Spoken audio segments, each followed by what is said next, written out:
আপনি honours masters complete করেছেন, ভাবছেন কী করবেন? কোনো চাকরি বা বিশের জন্য প্রস্তুতি নেবেন নাকি বিয়ে করবেন? আপনি প্রথম 1 বছর চাকরি বা বিশেষের জন্য চেষ্টা করতে পারেন। এতে যদি চাকরি না হয় তবে বিয়ে করে ফেলুন। এটা আমার পরামর্শ। এতে আপনার মঙ্গল হবে। আপনার স্ত্রী আপনাকে চাকরির জন্য মোটিভেট করবে। ভাগ্য ভালো হলে চাকরি হয়ে যেতে পারে।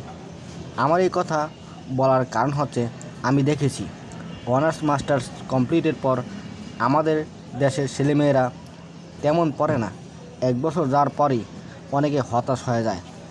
কেউ মোবাইল টিপে টাইম নষ্ট করে, আবার কেউ বান্ধবীর সাথে চ্যাট করতে করতে ব্যস্ত হয়ে পড়ে, অবৈধ রিলেশনে জড়িয়ে পড়ে। তাই অ্যাবিলিটি থাকলে আপনি বিয়ে করে ফেলুন।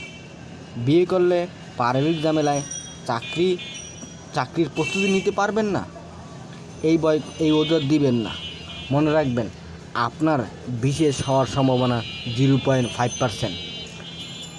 এবং বিয়ে করার পর যদি চাকরি না হয় তাহলে আপনি অনেকের চেয়ে এগিয়ে গেলেন।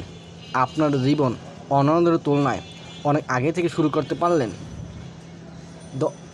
আপনি অনেক অনেক অন্যদের তুলনায় মনে রাখবেন এগিয়ে গেলেন। আর যদি আপনি বিয়ে না করেন, 5-6 বছর পরে আপনি বর্তমানে যে সুযোগটা আছে সেই সুযোগটা থেকেও বঞ্চিত হবেন। আপনি তখন ডিপ্রেশন হয়ে যাবেন। তাই আমি পরামর্শ হচ্ছে, আপনি ট্রাই করুন এবং বিয়ে করুন। দেখবেন আপনার বিশেষ অন্যদের তুলনায় অনেক আগে থেকে হয়ে গেছে। পারিবারিক আপনার স্ত্রী আপনার মোটিভেশন হয়ে যাবে। ধন্যবাদ সকলকে।